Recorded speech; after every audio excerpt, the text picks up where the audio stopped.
This is the true story of the Titan, the experimental submersible that disappeared during a mission to the Titanic shipwreck site, nearly 4,000 meters deep in the Atlantic Ocean.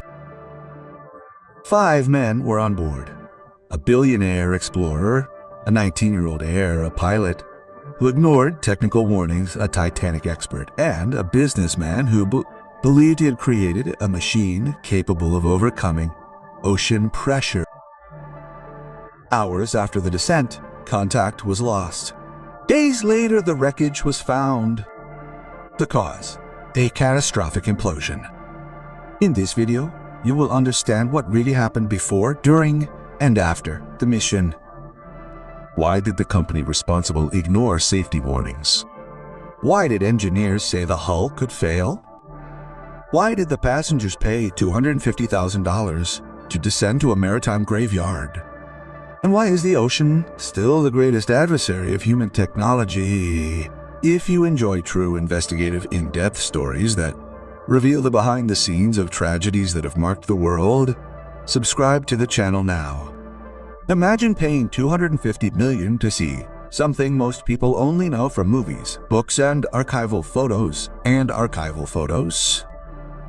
Imagine entering a cramped cylinder, sealed from the outside, where no door can be opened from the inside, where no button can reverse the course, where the only possible destination is downwards. You are about to descend almost 4,000 meters, where light doesn't exist, where the pressure would crush any ordinary structure in seconds, where the ocean swallows everything it touches. And all this for one sensation: to stand before the Titanic, the ship that sank over a century ago, taking more than 15 lives to the bottom of the sea. You are inside the Titan. The hull is made of carbon fiber. There are no seats, no large windows, just a round viewing panel the size of a plate. You are not going for a ride. You are going to a tomb. A tomb that was once covered in luxury, arrogance, headlines, and is now enveloped in the absolute silence of the sea. Outside, the whole planet watches. The journey is treated as a feat, an adventure that blends experimental technology, extreme wealth, and humanity's enduring fascination with tragedy. But not everyone knows the truth. This descent is not safe. Many experts have warned, engineers have questioned, former employees have denounced. None of that matters when ego and money push man to the abyss. After all, there is no limit for those who think they can buy the impossible. Today, you will enter this submarine. You will understand what led 5 men to a dive of no return. You will feel the moment when contact with the surface was lost. You will witness the frantic search that gripped the world. You will discover how the ultimate symbol of human arrogance, the Titanic, came back to claim its price more than 110 years later. Stay until the end of this story, because everything you've heard about this tragedy is still nothing compared to what really happened. Chapter 1 begins now. If you're here, write in the comments. I'll stay until the end. Before any headlines exploded, before the global countdown, before the disappearance, there was a promise. A promise sold as a unique, exclusive, indescribable experience. To descend to the wreckage of the Titanic, not just see photos, not just visit museums, but to be there. To face head-on the ship that carried millionaires' dreams, never-before-seen machines, and that sank in less than 3 hours on a freezing night in 1912. The company responsible for turning this obsession into a product was called Ocean Gate. CEO Stockton Rush was not just the founder, he was the pilot, the public face, and the man who believed that ocean exploration didn't need to follow rules, laws, or international safety standards. While engineers and experts warned that the hull of the Titan submersible could fail at any moment, Rush said that innovation only happens when you break limits. For the richest people on the planet, this discourse didn't seem dangerous, it seemed epic. People with enough money don't just buy objects or trips, they buy experiences. That set them apart from the rest of the world. Climbing Everest. Hundreds have done it before. Space travel now has a waiting list, but descending to the Titanic was still the territory of the few. Exclusive, secret, almost forbidden. Ish Harding, billionaire adventurer. Shahzada Daoud, global businessman and philanthropist. Duman Daoud, his 19-year-old son who accepted the trip without imagining what awaited him. Henry Nargolet, the greatest living Titanic expert, nicknamed Mr. Titanic, and Stockton Rush, the pilot, the commander, the creator of the mission. 5 men, 5 different stories, united by a single destination to reach the most famous ship in the world, now transformed into a silent ruin at almost 4,000 meters deep. Did they know the risk? Yes. They all signed a waiver that literally mentioned death. Did they ignore it? Yes, because human beings don't fear the abyss when they think they can control it. And then the day of the descent arrived. The Titan would be sealed from the outside. Once inside, there was no way out, no way to breathe fresh air without outside help. There was no escape route, and no window to the future. The only thing that existed was the weight of the decision they had just made, the descent into silence. The Titan didn't plunge with the progressive sound of a sinking ship, nor with the cinematic glamour that many imagine when they think of the deep ocean. The descent was silent, totally silent. The noise of the world gradually disappeared, as if each additional meter erased what existed on the surface. There were no large windows, no natural light, no sensation of movement, only a gradual tightness in the chest, a pressure in the head, a strange perception that time no longer worked as before. Inside, the 5 occupants felt the space shrinking. The air seemed denser. Each of them was sitting on the floor with their legs crossed or curled up because there were no seats, no bathroom, no comfort. Eatsy there. Eats. The Titan was not a military submarine, nor a vehicle designed through decades of testing and certification. It was a luxury experiment sold as an adventure. The temperature began to drop. The deeper the ocean, the colder it became. Sunlight disappeared completely when the submersible passed 1,000 meters. Now everything was dark. There had never been a night as black as the darkness at the bottom of the ocean. Not even space has this density of absence, because in space there are stars. At the bottom of the sea there is nothing, only silence, cold, and pressure. As the Titan continued its descent, communication with the mothership, the Polar Prince, remained stable, until suddenly it began to fail. Small interruptions, small delays, fragments of data. It was normal, they said. Depth causes interference. The team on the surface believed that this was part of the process, and perhaps it was. But inside the Titan, something was already wrong. An unusual vibration, a crack, a slight tension in the hull, as if the ocean itself were warning that this object did not belong there. The estimated time to reach the Titanic was about 2 hours, and by then, they were almost there. The anticipation grew. The father looked at his son. The billionaire smiled at the internal camera. The Titanic expert, who had been there several times, kept his gaze fixed, as if he knew exactly what he was about to encounter. But the ocean doesn't warn before killing, it only remains silent. And then at some point between 1 hour and 45 minutes of descent and the final approach to the sinking, everything stopped. No new signal sent, no new record received, no response from the pilot, from the Titan's crew. The surface called again, then again. No response. The ocean swallowed the sound, and with it, 5 lives. The disappearance. On the surface, the timer marking the Titan's descent continued running, but The data no longer arrived. The Polar Prince, the support ship, still believed it was a temporary communication failure. They were common. The ocean's depth interfered, the signal dropped. Return fluctuated, but this time there was no response. Time passed. 5 minutes, 10, 20. Absolute silence. The crew tried all contact protocols. Audio calls, coded messages, attempts to activate automatic return. Nothing responded. The Titan, according to calculations, should have already reached the seabed where the Titanic had rested since 1912, but no visual signal appeared on the screens. No sonar returned an image. No response came from the submersible. It was only then, when the systems showed that the oxygen supply was beginning to run out, that the truth finally dawned on the support ship. The Titan was missing.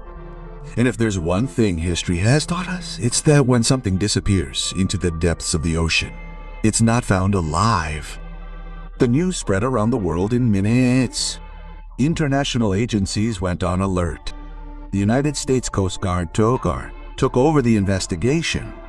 Rescue ships, aircraft, ocean drones, thermal sensors, high-powered sonars. Everything was activated in a race against time. It wasn't an ordinary search. It was a search for millionaires who paid to exploit death. A search that mixed technical desperation with media sensationalism. Headlines exploded on screens. Submarine missing at the Titanic site. Oxygen runs out in 72 hours. Billionaires trapped at the bottom of the sea. While the world went into a frenzy, the engineers already knew something the media would only reveal too late. When a submersible suddenly loses contact, it's not a lack of signal, it's a catastrophic failure. In other words, it wasn't waiting, it had already ceased to exist. There is no survival down there. If an implosion occurred, it was instantaneous. A collapse caused by pressure equivalent to more than 3,800 meters of water crushing everything in fractions of a second. Too fast to feel. Too devastating to leave anything recognizable. But the world preferred to believe in hope because hope, even irrational, hope always sells more than the truth. As time ticked by, headlines counted the hours of oxygen remaining. 60 hours, 48, 24. But the truth was different. The ocean had already decided the fate of the Titanic long before the world realized it, with the discovery of the wreckage. When the wreckage began to appear on sonar, hope didn't end.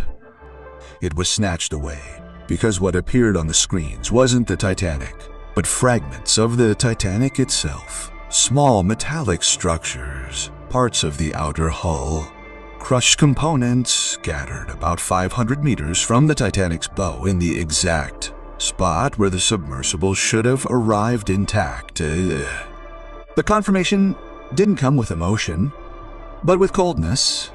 A catastrophic implosion. No survivors. An immediate end. Death wasn't slow. There was no panic. No time for despair. No time to call for help. No time to think about anything. A deep implosion happens in less than 1/10 of a second. The hull collapses. The air compresses instantly. The body doesn't even get to perceive the collapse. It's like disappearing before you even feel it. The worldwide search was over, but the story was only beginning. The first question was technical. How could a submersible presented as safe be destroyed in seconds? The second was ethical. Who authorized an experimental machine to descend almost 4,000 meters without international certification? The third was moral. Why transform a maritime tomb into a luxury attraction? And then came the revelations. Former OceanGate employees had already warned that the carbon fiber hull could fail at great depths.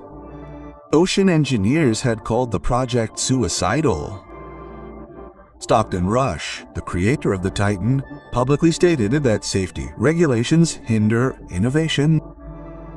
OceanGate ignored international standards because, according to the CEO, they were excessively protective. Now all the warnings had an answer: the implosion. The tragedy exposed something even greater than the disaster itself: the danger of believing that money buys immunity. Because the ocean doesn't negotiate. It doesn't matter if you're a billionaire or anonymous. At the bottom of the sea, everything becomes silent. The judgment of history. When the world finally accepted that there were no survivors, that there would be no rescue, that the Titan was not stuck somewhere in the ocean, but destroyed, imploded, irreversibly lost, something bigger began to emerge. Public judgment, not about how they died, but about why they were there. The truth is simple, yet uncomfortable. This tragedy only existed because someone decided that death could be visited as if it were a tourist monument. The Titanic was not just a ship. It was the tomb of more than 15,000 people.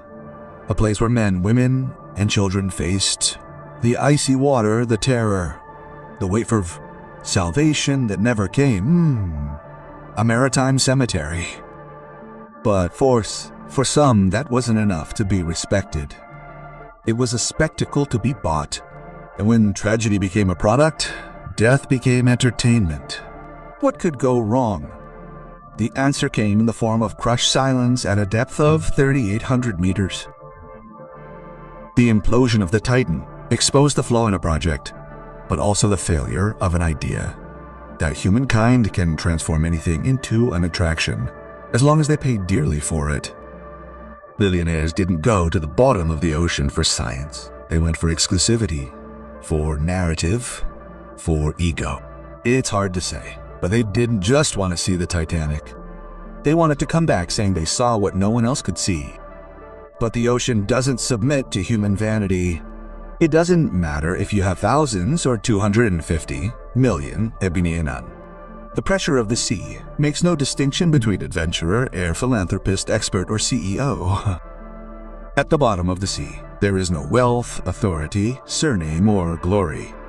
There is only the final destiny of things that defy what they don't understand. And the world reacted. Some lamented the death. Others criticized the absurdity of the risk.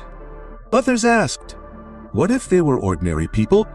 Would there have been the same global commotion? But no one could deny the symbolism. The Titanic killed again. Not with icy water, not with darkness, not with despair, but with silence. The place where the arrogance of the 20th century sank, now exacted the price of the arrogance of the 20th century, the ocean's final lesson. When the noise of the headlines began to subside, when the searches were officially called off, when the world found another tragedy to comment on, something remained at the bottom of the ocean, something that could not be salvaged, along with the wreckage.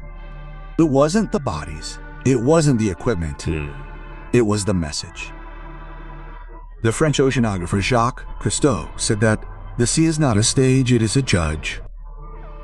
A judge who doesn't speak, doesn't warn, doesn't negotiate. He promises nothing to the explorer. He only observes, and when disrespected, returns human arrogance with his own laws. The implosion of the Titan was not an isolated accident, it was a reminder. A reminder that nature does not bow to money, fame, improvised technology, nor ambition that knows no bounds.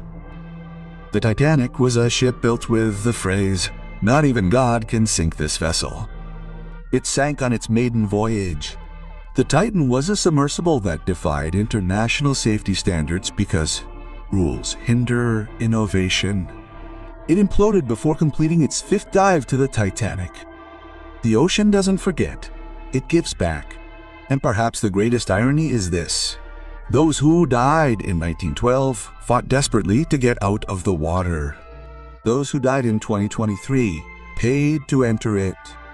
The true reflection is not about death, but about purpose.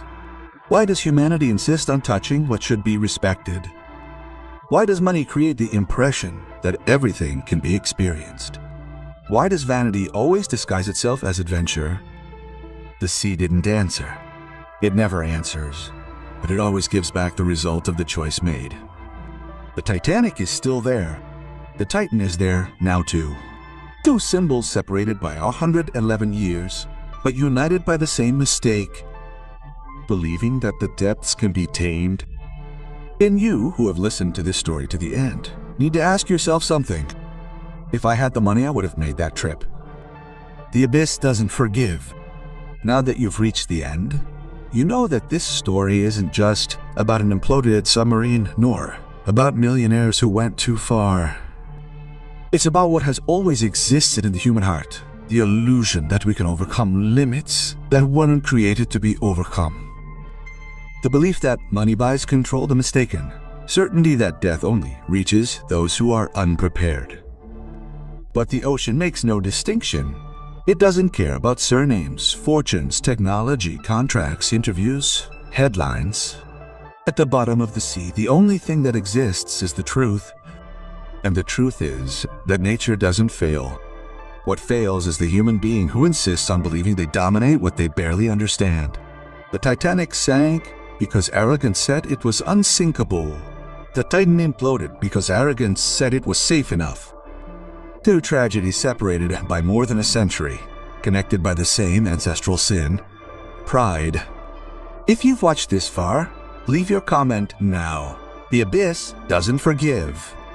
And now comes the most important part. If you like true stories like this, full of mystery, lessons, tension, tragedy, and reflection, then you need to subscribe to the channel, or don't leave it for later. Hit the subscribe button now, activate the bell, and comment if you want more stories that reveal the dark and true side of humanity. And if this video made you think, feel, or see the world more deeply, then share it with someone, because only those who delve deep into the truth return transformed. Thank you for watching until the end. The night ends up here, but down below, the silence continues.